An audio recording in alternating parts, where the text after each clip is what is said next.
The American Hotel is a fixture of downtown Atlanta, with more than 300 rooms and close to Centennial Olympic Park. Why, it sees hundreds of visitors every single day. Yet what is most remarkable at the hotel is not necessarily its present, but its past. Built in 1961 as the Americana Hotel, as it was then known, it was the first racially integrated hotel in the city of Atlanta, owned and operated by Jewish brothers.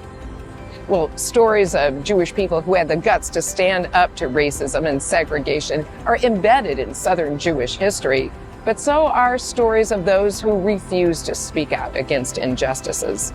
I'm Audrey Galix, Community Engagement Director for AIB Network, and welcome to a taste of History with Chutzpah. It's a sampling of the stories, well, some of them about courageous people and others a little bit more challenging, from the History with Chutzpah exhibit at the Bremen Jewish Heritage Museum in Atlanta.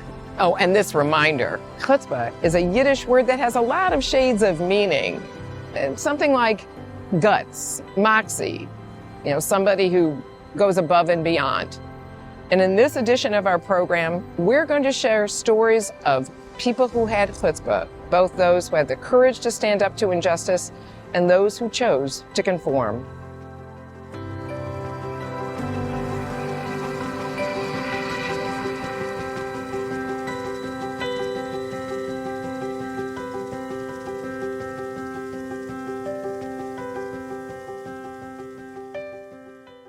Those remarkable stories were gathered by Sandy Berman, the founding archivist at the Bremen. She co-curated the History with Chutzpah exhibit with Jane Levy, the Bremen's founding executive director. They established synagogues, self-help groups, social service organizations, but also owned slaves and fought for the Confederacy.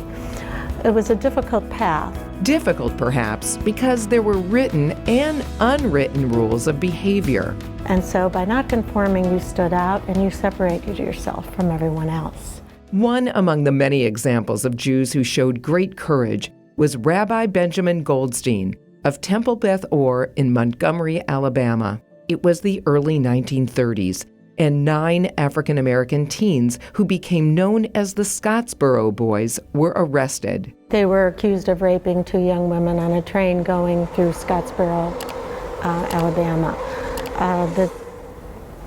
One of the girls recanted.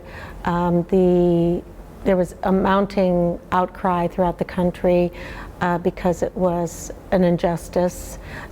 This probably never happened. It never happened. And Rabbi Goldstein at a synagogue in Montgomery, Alabama, spoke out in their defense. He was the chairman of rallies and meetings, and the synagogue told him that if he did not stop defending the Scottsboro Boys and speaking out in their defense, he would be fired. He didn't stop. He was fired, and he later left the rabbinate and never practiced again. He changed his name to Ben Lowell, worked for civil rights for the remainder of his career, for his life. As for the Scottsboro Boys, all but 13-year-old Roy Wright were convicted of rape and sentenced to death, even though there was no medical evidence indicating that rape had taken place. The cases were eventually appealed to the U.S. Supreme Court, which led to landmark decisions on the conduct of trials and the racial makeup of juries. On November 21, 2013, the Alabama Parole Board granted posthumous pardons to the Scottsboro Boys who had not already been pardoned or who had had their convictions overturned. In Rabbi Goldstein's case, the conformist attitude of his Jewish community pushed him away. But the History with Chutzpah exhibit also highlights how, in other Jewish circles, the people who pushed social boundaries and stood up to prejudice were valued for their bravery. The owners of Atlanta's first integrated hotel were prominent figures in the Jewish community. There's the Goldstein brothers, Marvin and Irving Goldstein, who in the 1940s built the Peachtree Manor Hotel. In the 50s, the Goldstein brothers and others built the Atlanta Motor Lodge, then in '61, the American Hotel. They didn't even have drinking fountains in the hotel to avoid the complex matter of having separate drinking fountains for black and white. They didn't want to do that, so they just didn't have drinking fountains in the hotel. As integrated hotels in the 1960s, they were among the only places where traveling baseball teams could stay once the leagues were integrated in the South, and one of the reasons why the famed ballplayer Hank Aaron came to Atlanta. The Goldsteins were both practicing dentists and were also instrumental in starting the racially integrated Ben Massell Dental Clinic. However, their attempts to enact social change did not always come easily. The problem at the dental clinic, like every hospital and clinic in the South, was that white dentists could treat all patients, black or white. The black dentists who gave of their free time to the clinic could only treat black patients. And a number of them resigned because of that.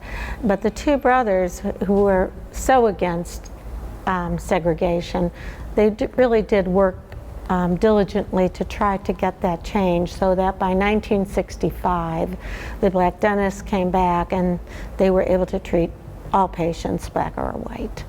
The Ben Massell Dental Clinic still exists today, continuing the Goldsteins' commitment to social justice by offering services to underprivileged people in the Atlanta area. The History with Chutzpah exhibit has yet another example of someone with the name of Goldstein who showed courage in the face of injustice. It's a story that unfolds at the southwest corner of Peachtree and Pine, and as you can see, the site has been all but paved over. But at one time, it was the site of Pryor Tire. Its signature slogan, "Don't cuss, phone us." Abe Goldstein and his partner Sam Levy founded Pryor Tire in 1920. In 1932, Pryor Tire became the first white-owned business in Atlanta to hire African Americans to work in sales, not just behind the scenes in the repair shop. Goldstein took some heat for that, but never wavered. And his business thrived, even in the midst of the Great Depression. It was in the year 1936 that Pryor Tire became a fixture at Peachtree and Pine. Its new service station reflected the Art Deco style. The building is long gone, replaced by a parking lot, but Goldstein's legacy endures.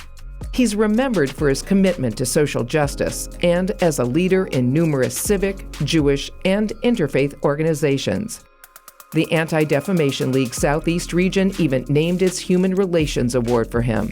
And the Atlanta Constitution called him a daring spirit for doing what far too many did not, having the chutzpah to do the right thing.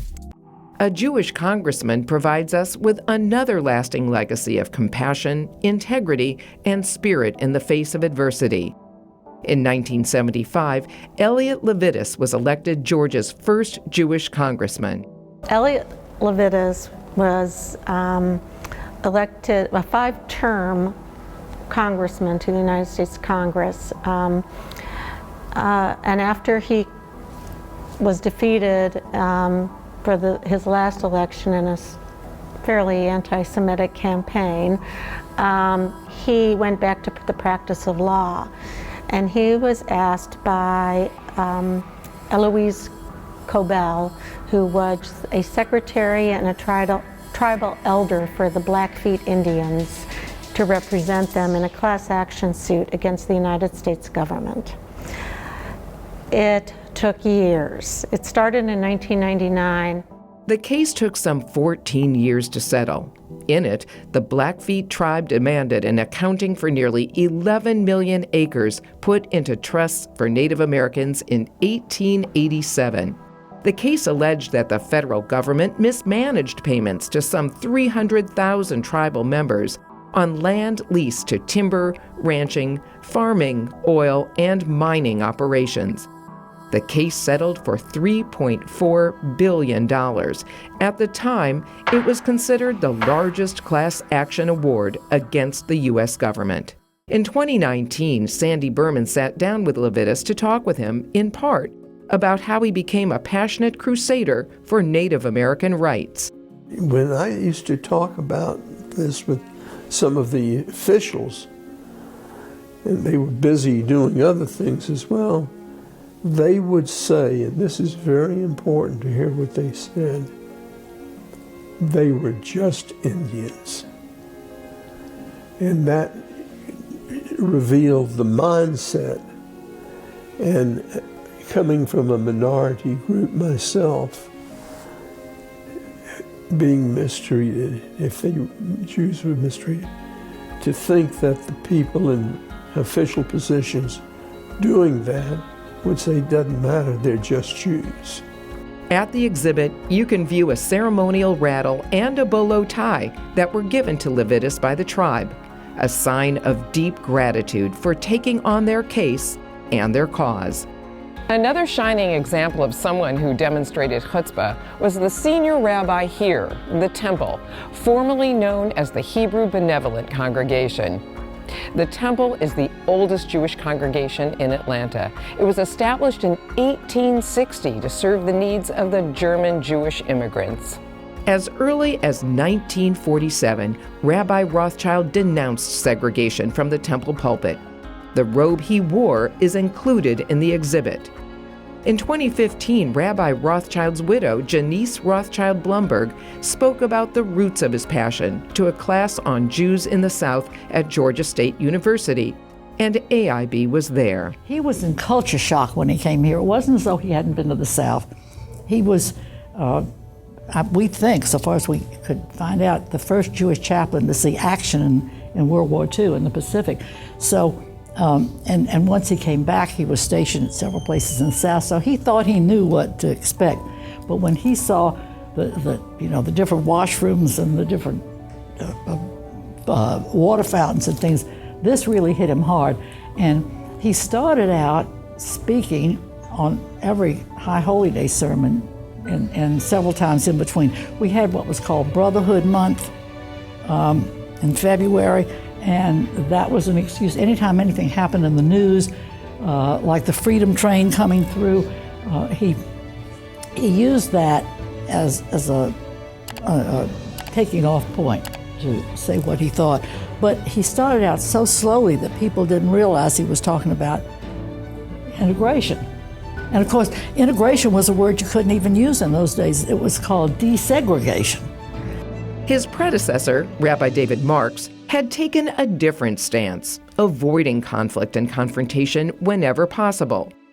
And as you will hear more about in another edition of A Taste of History with Chutzpah, because of Rabbi Rothschild's courage, the congregation suffered a blow to its building, but it was hardly bent.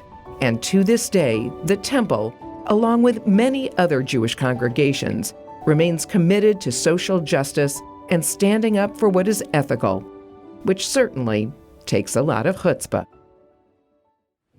Some people like Rabbi Rothschild use their Jewish values to argue for the rights of others. But some people chose conformity. They might have thought it was a matter of life and death. But consider what life was like in the South some 300 years ago, the 1700s, for the first Jews to settle in Georgia. The year was 1733. James Oglethorpe, a British soldier and member of Parliament, had just founded the colony of Georgia. It's said he was a champion of the oppressed and proposed a charity colony in the territory.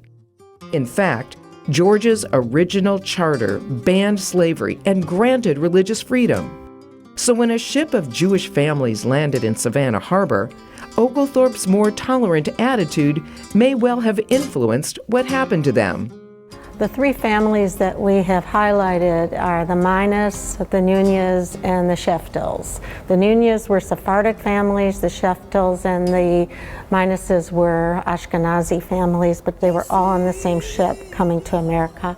Let's take a moment to ask, why might it be worth mentioning that Sephardic and Ashkenazi Jews were on the same ship? Well, the two communities, though both Jewish, have significant ethnic and cultural differences.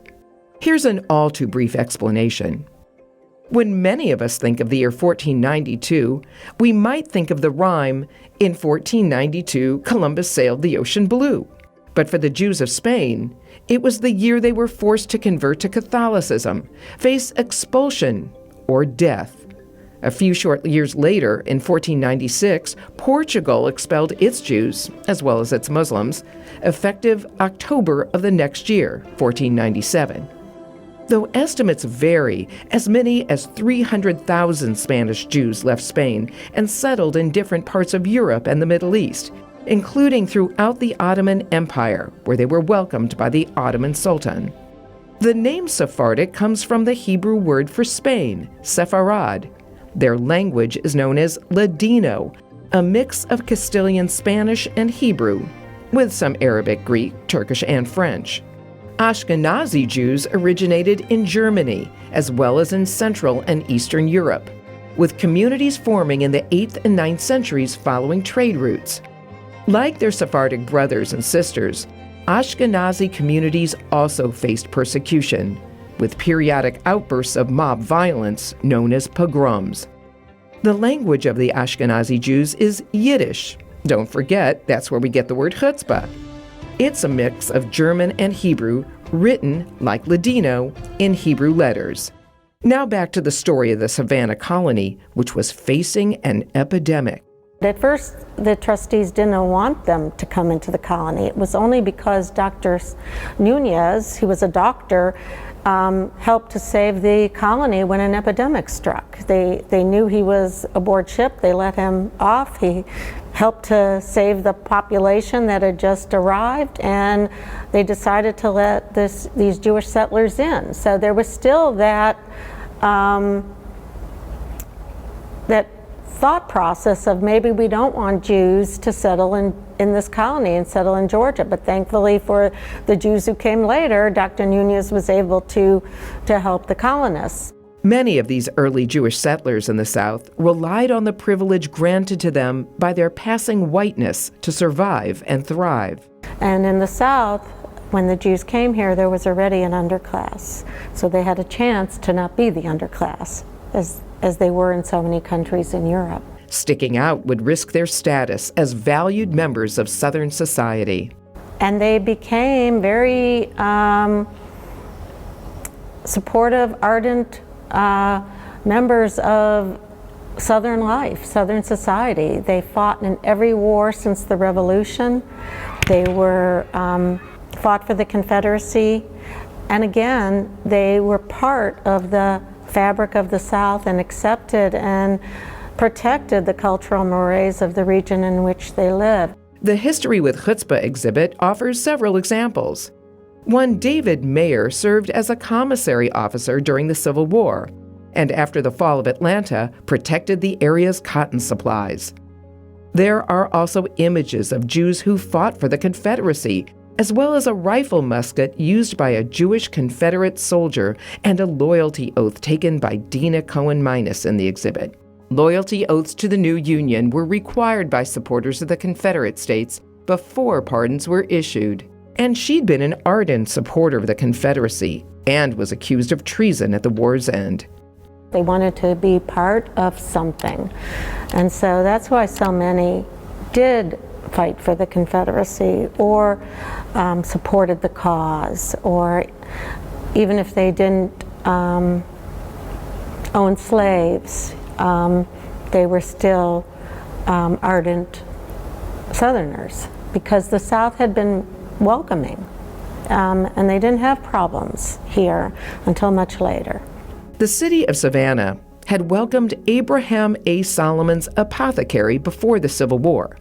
His son supported and fought for the Confederacy. A photo of his son Moses riding in a Confederate memorial parade in 1890 is included in the exhibit. And the medicine he stocked and services offered were instrumental in the battle to fight the yellow fever epidemic of 1876. A ribbon medal honoring that contribution is included in the exhibit. And an album quilt made for Abraham's mother, Eleanor, is also featured, with squares made by her relatives and friends when, around 1850, she moved from South Carolina to Savannah to be closer to her sons. 6-pointed stars of David in the quilt's design illustrate that these early settlers didn't entirely give up their Jewish identity for the sake of fitting in. And yet they were very giving to society at large. They helped to found the temple, the synagogue in Savannah, and gave back to the community in countless ways. That synagogue, Congregation Mikveh Israel, is still in use to this day. It is the oldest Jewish congregation in Georgia and the third oldest in America. A Jewish-owned business at the corner of Lucky and Forsyth Street in downtown Atlanta became a symbol of resistance to change and to conforming to social norms that were shifting. Now, the landmark diner across from the Rialto Theater is a model of diversity and coexistence with its staff from all over the globe. But at the time, Leb's Delicatessen was the site of protests against Charlie Levitin, who had the chutzpah, well, to refuse to integrate. In honor of the eatery's 13th anniversary on July 18, 1962, Levitin advertised that patrons could eat free all day and that he'd donate the value of their meals to the Jewish Home for the Aged. Abe Goldstein was president of the home at the time and withdrew the home's participation in the promotion. For different reasons, they are both examples of chutzpah. There are some stories that cannot be easily categorized as either courageous or as conformity, but fall somewhere in between, like this one. A colorful plate is the artifact that tells the story of a Jewish woman, Margaret Ann Goldsmith, from Huntsville, Alabama. Her family on both sides, again, her two grandfathers fought for the Confederacy. The family was one of the first Jewish settlers in Huntsville and among the first settlers in Huntsville, Alabama.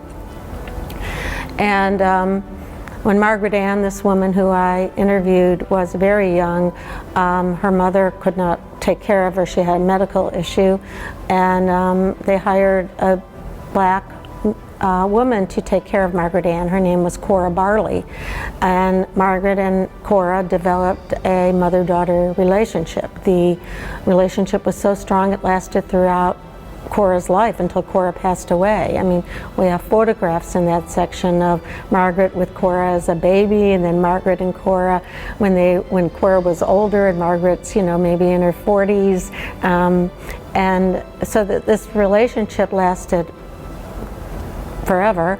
Despite Margaret and Kora's closeness, Jim Crow racism also had a place in Margaret's family home. And while I was interviewing Margaret, she mentioned that she had her eyes lit up, and she mentioned that she had a wonderful object she wanted to give to the museum. And I said, "Oh, what's that?" She said, "I have Kora's plate." And I said, "You have Kora's plate?" She goes, "Yes, I have the plate Kora ate every single one of her meals on." And I don't think until that moment I said, "Margaret, do you know what you're saying?" And I don't really know, because I am telling you these two women loved each other, mother and daughter. And yet, when Margaret was growing up, in her home, Kora could not eat with the family, could not eat on the family's china, and had her own plate, because Margaret's parents, again, Margaret's father and the household adhered to the cultural Jim Crow unwritten rules of the South. And so it's really a wonderful object. It's what we talk about all the time in this exhibition, about an object is just an object if you don't know the story behind it. Kora and Margaret's story shows the nuance present in this exhibit and the significance behind seemingly ordinary items. The plate is one of those objects that you really need to know the story in order to understand why it's such an important object, because Margaret, who really didn't want to conform, as a child had to conform anyway, and loved this woman like her own mother. And so that's just the way it was. And that's just the way it was in the South for so long. Like thousands of other objects, photographs, and documents, The plate is housed in the Ida Pearl and Joseph Cuba Archives for Southern Jewish History at the Bremen Museum. It is the largest repository for Jewish history in the region. And the story of the archive in the museum is a tale about chutzpah itself. Starting small, dreaming big, safekeeping both the sacred and the ordinary. Leslie Gordon is the Bremen's executive director.